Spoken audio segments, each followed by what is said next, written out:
Hi, my name is Ray Eves, and this is the 8th video in this series in Black History.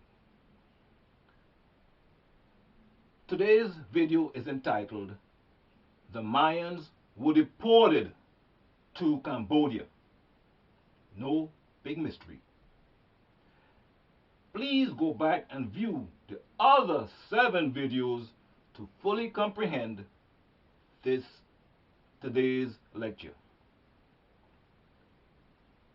The Mayan did not mysteriously disappear from the planet. They, the Mayan, never wanted to give up their Chinese traditions of virgin, blood, and children sacrifices. So the Olmecs made boats for them and shipped them all off to the area of what is known today as Vietnam, Phnom Penn, Guam, Malay, etc.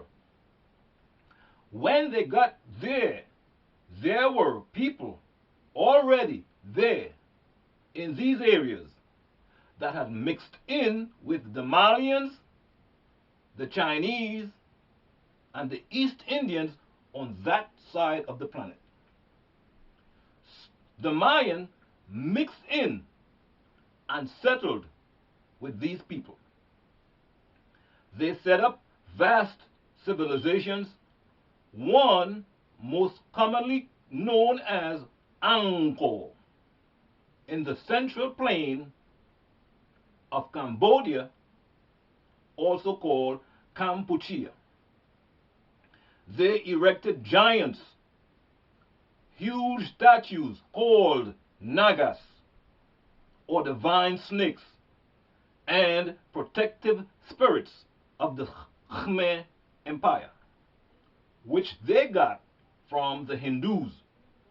The Nagas, also called Nagini and Naga, were said to be a non-violent race of serpents, reptilians, who are benevolent towards humans.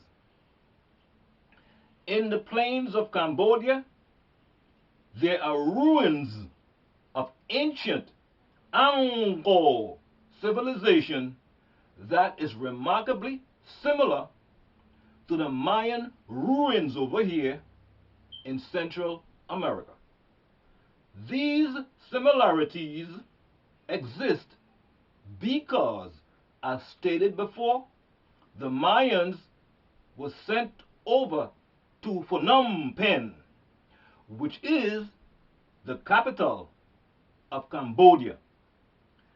In both civilizations, the structure of their buildings, the archways, the domes, and their crowns are shaped in remembrance of the Mayans' ancestors, who are the Tirus. Tirus is a short for integrative or constructive. The Tirus are a subsurface race. These Tirus have 48 chromosomes, and when they bred with certain humans, caused a defect of 47 chromosomes, producing what is commonly known as Down's syndrome, as found in all races of humans. The Tirus, they were called Tirus by the Germans. However, originally, these ancestors of the Mayans are called Sunanans or Sinin.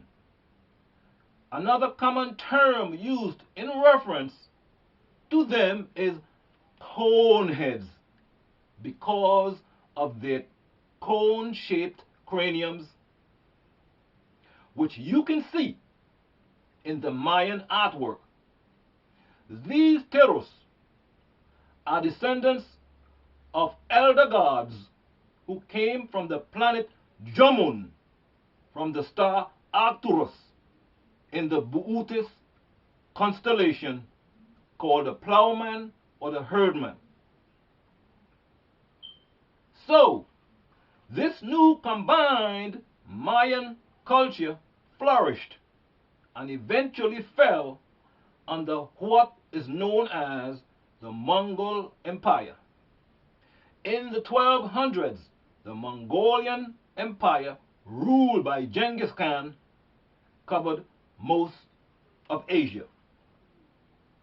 The other tribes that remained here in America lived by the Olmecs rules until one such tribe, known as the Iroquois, got into trade, set up their own government, and invited the 5 demon nations, namely the French, the British, the Scottish, the Irish, and the Polish. Meanwhile, the Olmecs ruled from Chile all the way up to Canada. The Hopis were the only group that held onto the customs and the practices of their ancestors. They still follow all the customs of the Dogons to this day. So when Mansa Khan Musa came to the west seeking out his brother Abu Bakari, he, Abu Bakari, had already married in with the Olmecs, who at this time had already mixed in with the Mongolians. That mixture had branched off into such tribes as the Yuchi of Tennessee and the Washita or Washoe or Wichita in Kansas, Florida, Chicago, and Massachusetts, etc. When these 5 Caucasian nations, namely the Irish, Polish, Scottish, French, and British or Germans, came here to America and set up their government, their plan was to eliminate the Olmec or Nubian seed totally. They planned to accomplish this by what is called tying into the vine. Now, this is how they tied into the vine. They could not charm the Nubian or Negro women, so they enslaved the women and men, then killed the men, captured and raped the women, and produced children.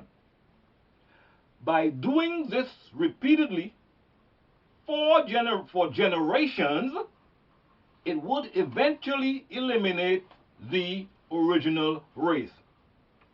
That's what they tried to accomplish here in America. Silly billies, not knowing that the Melaninites,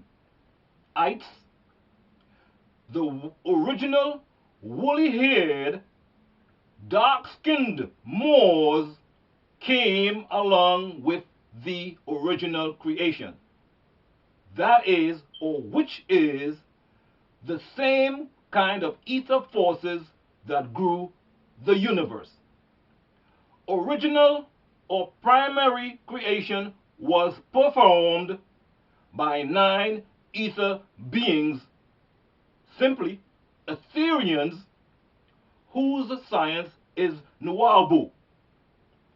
9 ether is the combination of all existing gases of nature and is the most potent power in all the universes. It manifests in the physical as kingly or woolly hair, which curls into a 9 as it grows. Woolly hair also act as antennas connecting the Nubian or Negro to the sun and to the boundless universes. So cherish this gift from the wise elders. Be natural.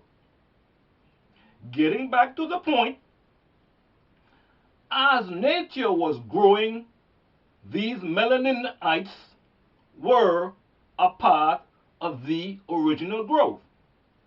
To come along with a thing is to grow with or within that thing. 6 ether here are 9 points from ether 1 into darkness. The melaninites, Moors, Olmecs, that is, people with melanin, manifest from point 1 in hydrogen on into 9 elements, the 8th being oxygen for life. Therefore, melaninites and their evolutionary descendants are the personification of the original creative forces. Simply put, melaninites created the universes in their etheric form. 9 ether then personified themselves as flesh and blood beings. They became human beings from atoms to atom. So, world, if all of the melaninites, Olmecs, Nubians, Negroes, Afro-Americans were eliminated or erased from this planet, there would be a star holocaust, and all the planets in this solar system would go back into the sun, causing a domino effect, eventually destroying the entire universe. Wake up, Nubians, Negroes, and know thyself. The sun cycle is in. It is now our time. These are the teachings of Dr. Malachi Z. York, or Thoth, or Hermes Trismegistus, with us now on this planet Earth. This ends tape video number 8. We hope you learned something from this video. We urge you to share this video and to subscribe to the only channel where you will learn true ancient Egyptian mysteries. No more lies, no more guesswork. So share and subscribe and click on the like button below. See you at video number 9.